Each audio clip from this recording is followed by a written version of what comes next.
Hello guys. ये हमारा geography का थर्ड टॉपिक है। अभी इसके पहले हमने टेरिटोरियल वाटर हमने पढ़ चुका है।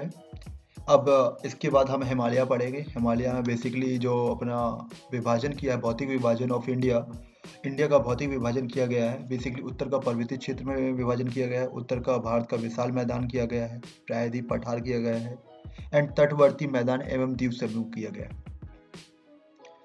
इसको पढ़ने के पहले सबसे फर्स्ट में हम क्या पढ़ेंगे?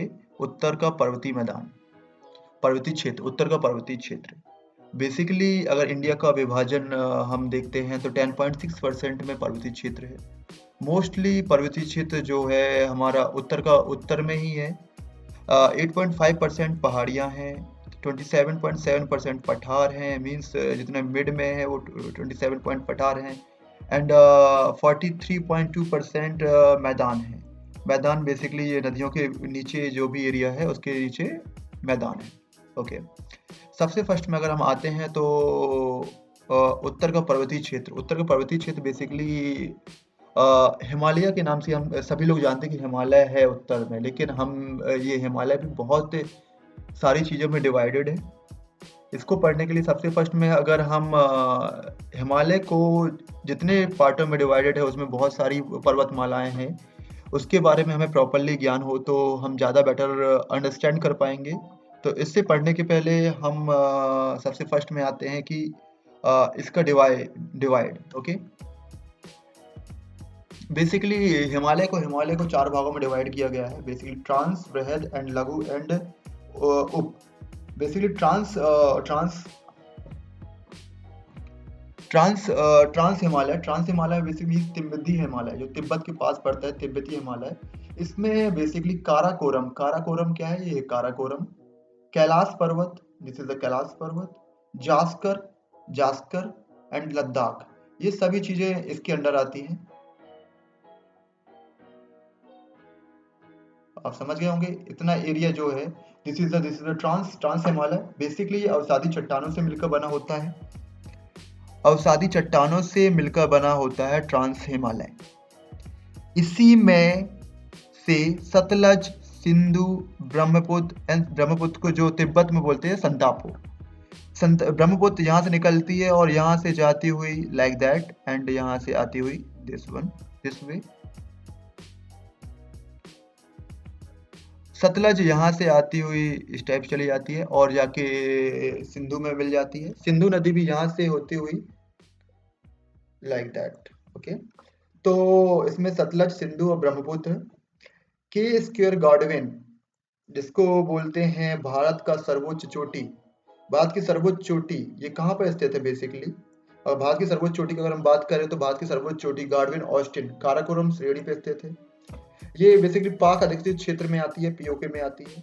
काराकोरम श्रेणी के अंडर में, मीन्स जे काराकोरम श्रेणी है जो, उसमें ही माउंट K2 है, माउंट K2 गार्डविन ऑस्टिन है, जिसका 8611 मीटर इसकी हाइट है, 8611 मीटर इसकी हाइट है। इसी में कैलाश, जास्कर और लद्दाख है, कैलाश, जास्कर और लद्दाख है ट्रांस हिमालय में। बेसिकली जो हिमालय का अगर हम निर्माण देखें तो बेसिकली यूरेसाई प्लेटों के थ्रू होता है। यूरेसाई एवं ईडिक प्लेट, जिसको बोलते हैं गोंडवाना प्लेट, दोनों को टकराने के कारण होता है। इसकी उत्पत्ति तैथिस सागर से हुई है, इसको इसका हिमालय गर्भ भी कहा जाता है। अब आते हैं हम सेकेंड, जो वृहद हिमालय है। वृहद हिमालय जस्ट उसके नीचे वाला पार्ट होता है। बेसिकली ये इधर से स्टार्ट होता है एंड लाइक दैट इधर तक जाता है। वृहद हिमालय बेसिकली इसकी जो हाइट है, बेसिकली मैक्सिमम हाइट 6100, लेंथ है 2500 किलोमीटर एंड विड्थ है 25 किलोमीटर। लेंथ जो इसकी बोले तो 2500 एंड विड्थ 25 मीटर। ओके, इसके अंदर जो नंगा पर्वत एवं नामचा पर्वतमाला जो है, नंगा पर्वत एंड नामचा पर्वतमाला, बेसिकली नामचा पर्वतमाला जो है, नंगा पर्वत यहाँ पर है, दिस वन, और वृहद Himalaya this one, like that, got it. नंगा पर्वत एंड वृहद हिमालय इसी के अंडर में है। इसमें जो हमारी ट्रांस हिमालय से जो भी नदियां निकलती हैं, लाइक सिंधु, सतलज एंड दिव्यांग। दिव्यांग को हम ब्रह्मपुत्र भी बोलते हैं। दिव्यांग बेसिकली इंडिया में बोला जाता है। दिव्यांग और दिव्यांग आके इंडिया में आके दो नदियों के मिलने के बाद उसको ब्रह्मपुत्र बोला जाता है। गंगा यमुना की घाटियां जो है इसी श्रेणी में स्थित है। बेसिकली जो इसका आकार है देखा जाए तो ये हिमरेखा है। हिमरेखा में बृहद हिमालय बेसिकली पश्चिमी में थोड़ी सा कम है एंड ऊपर बढ़ता जाता है, पूरब की तरफ जाता तो है। हिमरेखा के ऊपर जो होता है वो 0 डिग्री सेल्सियस से कम टेम्परेचर हमेशा होता है। ओके, अब जो बृहद हिमालय बहुत सारी चोटी हैं जो इधर पर एक ओके। सबसे फर्स्ट में नंदा देवी है। हम सबसे फर्स्ट में एवरेस्ट के बारे में बात करें तो एवरेस्ट बेसिकली बृहद हिमालय के उसमें भी है। इसका जो सबसे बड़ी चोटी माउंट एवरेस्ट है, 8848 मीटर। इसका मैकाल पर्वत भी है जो 8481 मीटर है। कंचनजंगा जो सिक्किम में स्थित है वो 8598 मीटर। बेसिकली 8848 माउंट एवरेस्ट की है, मैकालू की 8481 है एंड कंचनजंगा जो 8598 है। अगर इसमें धौलागिरी भी है, नंदा देवी भी है, इसी के अंडर में है। पश्चिम पूर्व में नंगा पर्वत एंड पश्चिम में नामचा पर्वत तक इसकी सीमाएं हैं। ओके, तो जब हम आ गए, अब उसके बाद आते हैं हम बृहद हिमालय के बाद लघु हिमालय। लघु हिमालय बेसिकली इसको महान हिमालय के दक्षिण में, जो ये महान हिमालय के दक्षिण में स्थित है, मीन दैट्स कॉल्ड बृहद हिमालय। बृहद हिमालय के दक्षिण में स्थित है, दक्षिण में जस्ट इसके नीचे स्थित है। ये उत्तर, ये इधर पर बृहद हिमालय है तो इसके जस्ट नीचे स्थित है। बेसिकली इसकी जो विड्थ है 80 to 100 किलोमीटर है एंड इसकी हाइट जो मैक्सिमम हाइट है वो 1800 to 3000 मीटर इसमें चोटियां हैं। बेसिकली 4500 मैक्सिमम है। इसमें दो स्पेशल दर्रे हैं। अब अगर मुझे जम्मू कश्मीर जाना है तो मैं कैसे जाऊंगा? बेसिकली जो दर्रे हैं पीर पंजाल दर्रे और बैनिहाल दर्रे, वो दर्रे से ही होके हम जम्मू कश्मीर में एंटर करते हैं। तो दो पीर पंजाल दर्रे और बनिहाल दर्रे। पीर पंजाल दर्रे की 3494 मीटर इसकी हाइट है। ओके, नाउ इसमें ये एक्चुअली क्या है कि ये जो लघु हिमालय है जस्ट बृहद हिमालय के नीचे है, तो इसको, और ये इंडिया में ही पड़ता है, तो इसमें क्या है घूमने के लिए एंड मीन्स पर्यटन के लिए बहुत ही अच्छा है। इसी में मैसूरी है, नैनीताल है, रानीखेत है, अल्मोड़ा है, डलहौजी है, बहुत सारे पर्यटन स्थल इसमें सिचुएटेड है। Got it? लघु हिमालय बेसिकली शिवालिक से मैन बाउंड्री फॉल्ट के थ्रू अलग किया जाता है। शिवालिक जस्ट इसके नीचे है। अगर इसको हमें डिवाइड करना है तो इसको मैन बाउंड्री फॉल्ट के थ्रू अलग किया जाएगा। ओके, नाउ कमिंग ऑन उप हिमालय। इसको शिवालिक श्रेणी भी बोला जाता है। विस्तार में अगर हम इसको पढ़ें तो विस्तार जो है पाकिस्तान से लेकर कोसी नदी तक है। ये इसकी श्रेणियां बेसिकली अरुणाचल प्रदेश तक जाती हैं। इसकी हाइट, मैक्सिमम हाइट, क्योंकि ये सबसे नीचे है, लघु हिमालय के भी नीचे है, तो इसकी हाइट जो होगी बेसिकली कम होगी, तो 600 to 1500 मीटर ही मैक्सिमम हाइट है। विड्थ जो है 10 to 15 किलोमीटर, 50 किलोमीटर में ये फैला हुआ है। Got it? शिवालिक और लघु को अलग करने वाली घाटियां, शिवालिक जो मीन्स शिवालिक और लघु को, इधर पर अगर लघु है तो इसको जो अलग करने वाली घाटियां हैं, पश्चिम में दून जिसको बोलते हैं देहरादून, एंड पूरब में इधर पर हरिद्वार, जो इधर पर हरिद्वार पड़ेगा, पूरब में हरिद्वार एंड पश्चिम में देहरादून, इसको अलग करने वाली घाटियां हैं।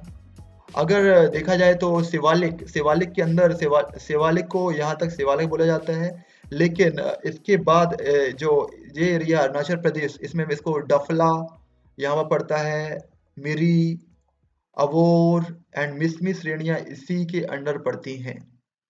ओके, शिवालिक श्रेणी सबसे नवीन श्रेणी भी बोला जाता है, सबसे नवीन भाग है ये हिमालय का, तो इसको नवीन श्रेणी भी बोला जाता है।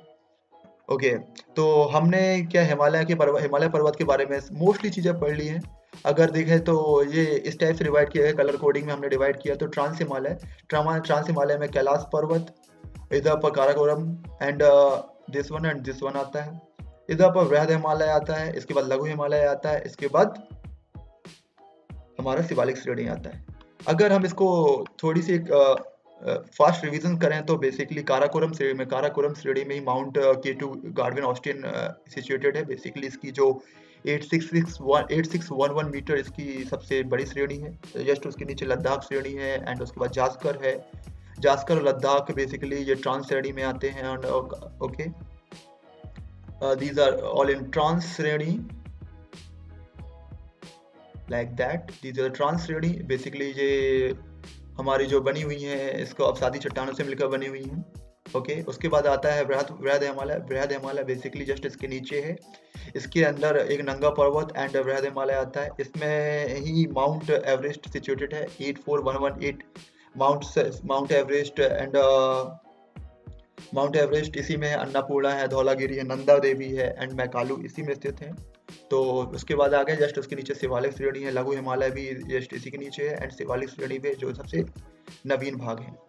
अब आगे हम उत्तरी मैदानों के बारे में डिस्कस करेंगे। इसमें जो भी हैं उसके बारे में पढ़ेंगे। इधर से जो नदियाँ निकली है उनसे कौन-कौन से कैसे ये उत्तरी मैदान जनरेट हुए, किस टाइप की मिट्टी पाई जाती है, किस टाइप का इनका आकार है, इन सभी के बारे में डिस्कस करेंगे। तो इसके लिए आप हमारा चैनल सब्सक्राइब कीजिए और शेयर कीजिए जिससे लोगों के पास ज़्यादा से ज़्यादा ये वीडियो पहुँचे और उनके लिए हेल्पफुल हो। ये बेसिकली उनके लिए भी अच्छा है जो ऑलरेडी वर्किंग हैं प्राइवेट सेक्टर्स में and they are preparing for some state as well as UPSC exam. So उनके लिए भी बहुत हेल्पफुल होगा। So I will suggest you please share and subscribe. Thank you so much, Anand Rao Academy.